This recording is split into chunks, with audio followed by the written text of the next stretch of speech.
Bukayo Saka is under 10% owned. If you own Salah or Bruno, maybe you should be making the switch. Welcome back to another video. Hope you guys are well and you enjoyed Game Week 7. We're going to give our early thoughts to Game Week 8 and review the Game Week, of course, just gone. And we need to talk Salah. We need to talk Bruno. Many of you will own one of those players because Bukayo Saka now on pens, looking good.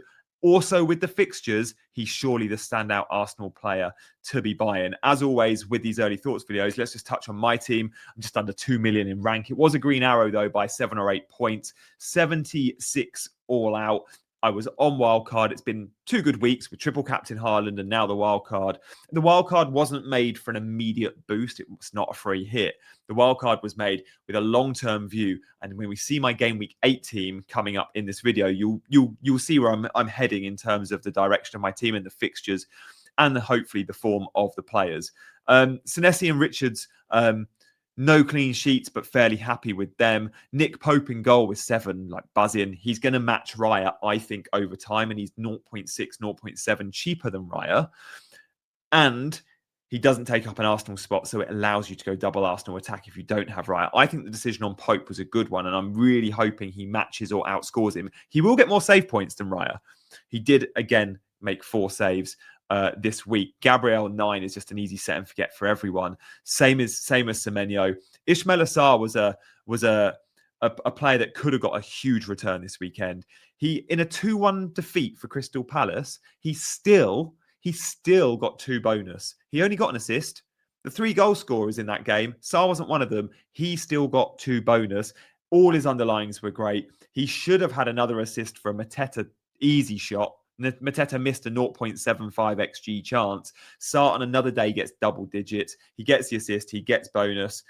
Happy with Sarr moving forward. And again, a really good player for you guys to go and buy in Game Week 8. Again, under 10% owned. I also punted on Minter. Not so good, but did look bright. Performed well in the BPS 2 and performed well in DEFCON. I think he had 10 DEFCON. Just short of the 12 you need as a midfielder, of course.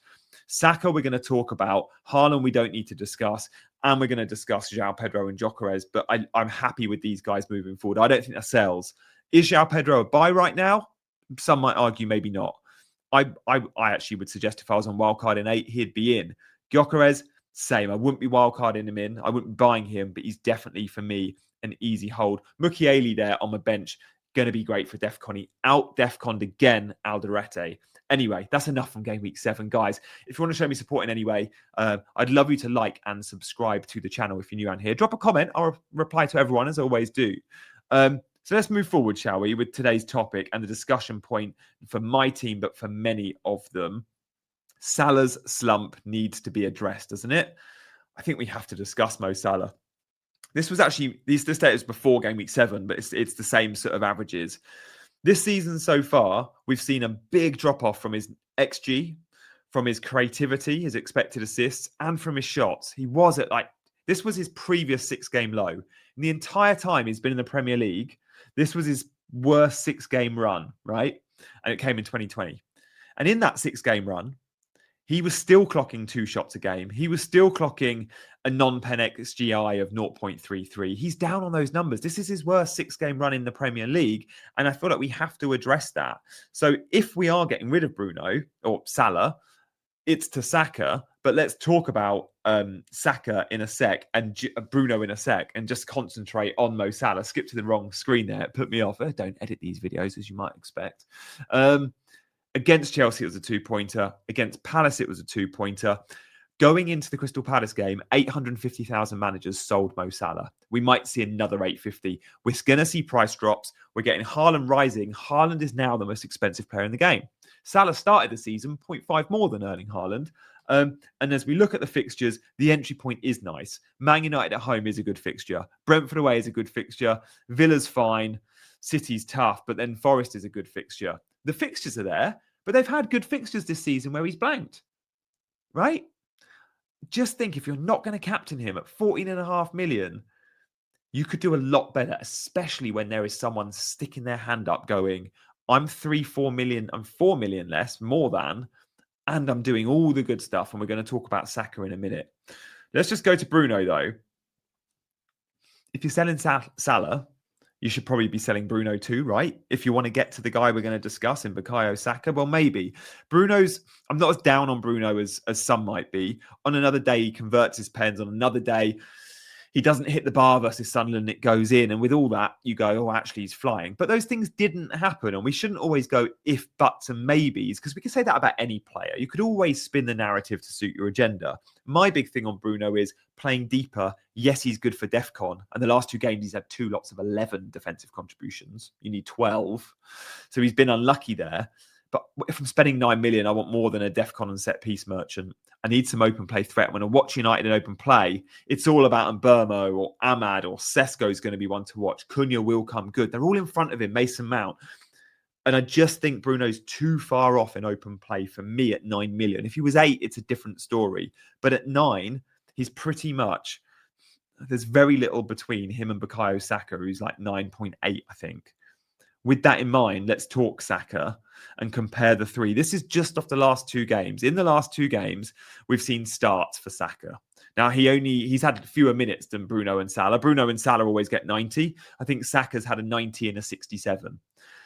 And in that time, still, we've seen considerably better stats from Saka in those 2 games.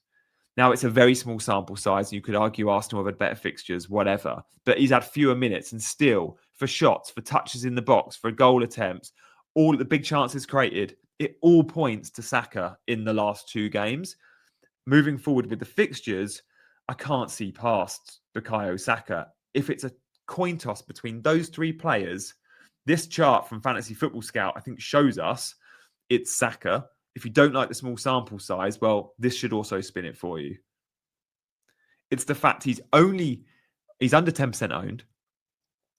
And it's the fact that the fixtures are there. It's Fulham, it's Crystal Palace, 2 London derbies. But then after that, if we look at the fixture ticker, I know Liverpool's fixtures are slightly better all the way through to game week 17 here. This is filtered by difficulty on Fantasy Football Scout.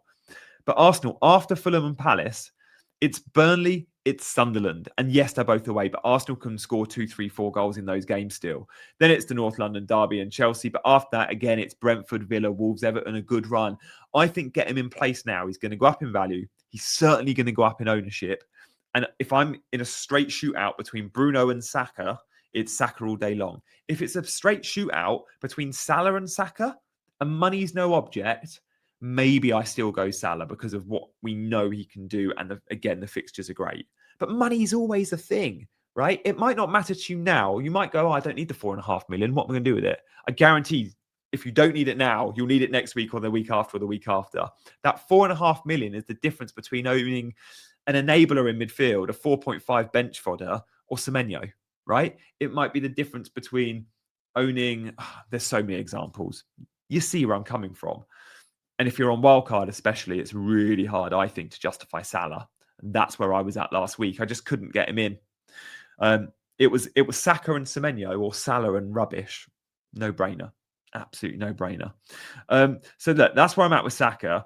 I also just want to mention the Arsenal injuries. Not injuries. The Arsenal penalties. We do know with Saka that he took the penalty off Gyokeres. Don't assume he's on pens now. That's not how it works at Arsenal. We've seen Saka and Odegaard sharing them. We thought Gyokeres would take them. Maybe he was due to take the one 2 weeks ago when Saka was holding the ball. I always felt like there was a chance Saka would take them. And that's why one of the reasons I bought him in. But at the same time, I thought there was a good chance Gyokeres, early in the season, I was like, Gyokeres would definitely be on pens. That changed when I saw him holding the ball. When I grabbed the ball, I wanted to take it. So that was my first thoughts at the moment. Asked if he's staying on pens, he replied, we'll keep our conversations in-house for now. I won't say much more. I think it's game dependent. I think if Gyokeres is flying and he's already scored in that game, or if he wins the penalty and he gets the ball, I think Saka might struggle to get it off him. And I think Arteta allows his players to sometimes have that level of control.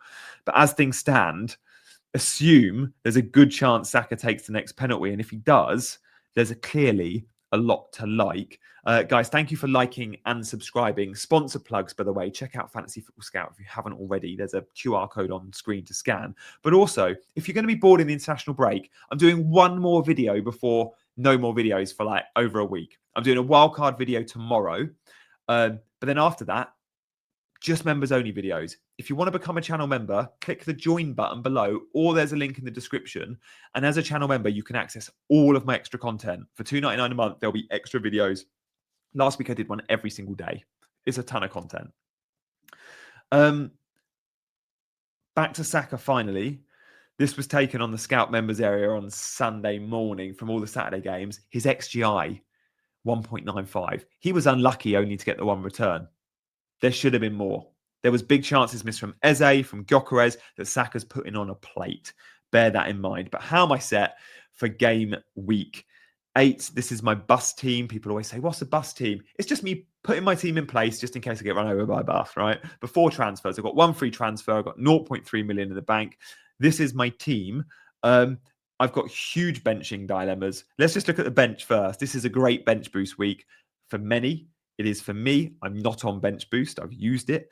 But Pope, Gyokeres, Senesi, and Kilman is a great bench. Now look, there's every chance Gyokeres makes it into the 11. There's every chance Senesi makes it into the 11. And there's every chance Pope makes it into the 11.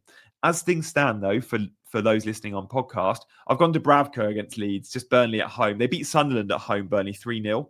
That is when I bench boosted. And I bench boosted Dubravka, who got a clean sheet game week 2, I think it was. I feel like Burnley can keep clean sheets against newly promoted teams. They've showed us with Sunderland. No one saw that result coming after Sunderland was so impressive game week 1. Well, Burnley kept them to a 3-0 win, and maybe they do the same with Leeds. I've got Richards. I'm going Richards over Senesi just because I prefer Palace to Bournemouth at Selhurst Park. But look, I've got 2 very good Crystal Palace players in Sarr and Richards and 2 very good Bournemouth players in Semenyo and Senesi.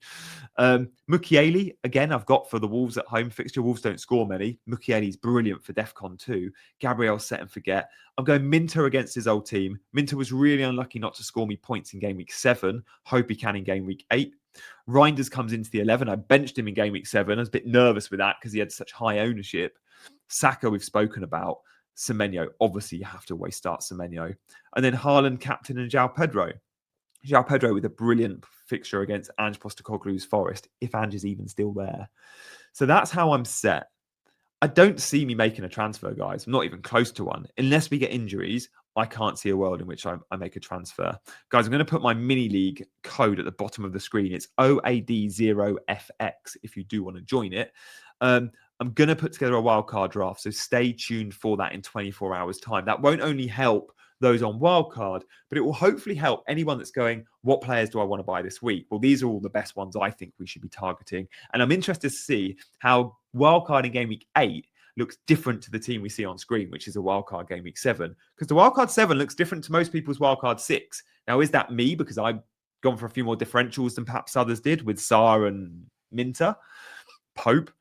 Or is that just because new information every time? Probably a bit of both. Again, in game week 7, we've learned things. I think we've learned that Gyokeres isn't as good a pick as we thought. It might be that Joao Pedro is not as good a pick as we thought. Are those guys in a game week 8 wildcard? I don't know. I don't think Gyokeres is. I certainly don't think Gyokeres is. Maybe we've learned that Newcastle are even better defence than we thought. Dan Burn, Nick Pope, get him in a wildcard draft.